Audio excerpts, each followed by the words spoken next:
വയനാട് മേപ്പാടിയിലെ വന്യമൃഗശല്യത്തിന് പരിഹാരം കാണണമെന്നാവശ്യപ്പെട്ട് ജനങ്ങൾ റോഡിലിറങ്ങി പ്രതിഷേധിച്ചു. ജനകീയ സമിതി മേപ്പാടി അന്തർ സംസ്ഥാന പാത ഉപരോധിച്ചു.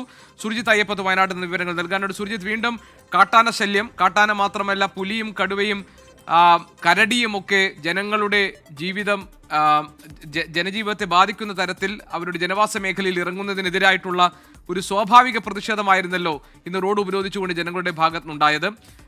അത് ഏതെങ്കിലും തരത്തിൽ ഉറപ്പുകൾ അവർക്ക് ലഭിച്ചിട്ടുണ്ടോ? ഇപ്പോൾ വനംവകുപ്പൊന്നും വേണ്ട രീതിയിൽ അവരുടെ പ്രശ്നങ്ങൾ പരിഗണിക്കുന്നില്ല എന്നായിരുന്നു അവർ ഉന്നയിച്ച ആക്ഷേപം രാവിലെ സുർജിത്ത് റിപ്പോർട്ട് ചെയ്യുമ്പോൾ. എന്താണ് പുതിയ വിവരങ്ങൾ? GK ആ സമരം നടത്തിയ സമരത്തിന് ശേഷം പോലീസ് സ്റ്റേഷനിലേക്ക് പ്രതിഷേധക്കാരെ അറസ്റ്റ് ചെയ്ത് നീക്കുന്നൊരവസ്ഥയാണ് ഉണ്ടായത്. പോലീസ് സ്റ്റേഷന് മുന്നിലും സമാനമായ രീതിയിൽ തന്നെ മുദ്രാവാക്യം വിളികളോടെ നാട്ടുകാർ നിലയുറപ്പിച്ചു. DFO അജിത് കെ രാമൻ സ്ഥലത്തെത്തി ചർച്ച നടത്തിയ ചർച്ചയിൽ ചില തീരുമാനങ്ങൾ ഉണ്ടായിട്ടുണ്ട്. അതായത് ഫെൻസിംഗ് അടക്കമുള്ള കാര്യങ്ങളിൽ, അതോടൊപ്പം അടിക്കാട് വെട്ടുന്നതടക്കമുള്ള കാര്യങ്ങളിൽ, ഒപ്പം ഈ റോഡിനോട് ചേർന്നുള്ള തോട്ടങ്ങൾ വൃത്തിയാക്കുന്നതുൾപ്പെടെയുള്ള കാര്യങ്ങൾ, ഇതുമായി ബന്ധപ്പെട്ട നടപടികളിലേക്ക് കടക്കണം എന്നുള്ള ആവശ്യമാണ് ജനങ്ങൾ ഉന്നയിച്ചത്. ഇതിന് അകത്തൊരു തീരുമാനം ഉണ്ടായിട്ടുണ്ട്. അത് അനുഭവപൂർവമായ ഇടപെടൽ പ്രദേശവാസികൾ ഉണ്ടാകുമെന്ന് തന്നെയാണ് കരുതുന്നത്. ഇന്ന് രാവിലെയാണ് സമരമുണ്ടായത്. സമരം മേപ്പാടി വടുവഞ്ചാൽ അന്തർ സംസ്ഥാന പാതയാണ്, ഊട്ടിയിലേക്കൊക്കെ പോകുന്ന പാതയാണ്.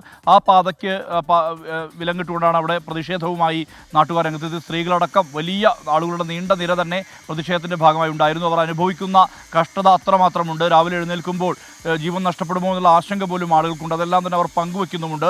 എന്തായാലും ഇന്ന് പോലും പുഴമൂല എന്ന് പറയുന്ന സ്ഥലത്ത് കാട്ടാന ഇറങ്ങിയ ദൃശ്യങ്ങൾ ഇന്ന് രാവിലെ പോലും പുറത്തു വന്നതാണ്. നേരത്തെ വാളത്തൂർ എന്ന് പറയുന്ന സ്ഥലത്ത് ഒരു റിസോർട്ടിൻ്റെ സമീപത്ത് പുലിയാണ് എത്തിയത്. ഒരു പുലിയല്ല, 2 പുലിയാണ് എത്തിയത്. കടച്ചിക്കുന്ന് മേഖലയിൽ കാട്ടാനയുടെ ശല്യമുണ്ട്. ഒപ്പം തന്നെ കരടി ഇറങ്ങുന്ന പ്രശ്നമുണ്ട്. ഇതൊക്കെ ഈ മുപ്പൈനാട് ഒപ്പം മേപ്പാടി പഞ്ചായത്തുകളുടെ വിവിധ പ്രദേശങ്ങളിലെല്ലാം തന്നെ ഇത്തരത്തിൽ വന്യമൃഗശല്യം രൂക്ഷമാകുന്ന സ്ഥിതിയാണുള്ളത്. ഈ പശ്ചാത്തലത്തിലാണ് ഇങ്ങനെ ഒരു സമരമാർഗത്തിലേക്ക് നാട്ടുകാർക്ക് കടക്കേണ്ടി വന്നത്. റോഡ് ഉപരോധത്തെ തുടർന്നാണ് ഈ പ്രതിഷേധക്കാരെ അറസ്റ്റ് ചെയ്ത്. രാഷ്ട്രീയത്തിന് നിറമുണ്ടായിരുന്നില്ല. എല്ലാ രാഷ്ട്രീയ കക്ഷികളും ജനപ്രതിനിധികളും ഉൾപ്പെടുന്നവരാണ് സമരത്തിന് നേതൃത്വം നൽകിയത്. ശരി, സുർജിത് അയ്യപ്പത്താണ് വിവരങ്ങൾ നൽകിയത് വയനാട്ടിൽ നിന്ന്.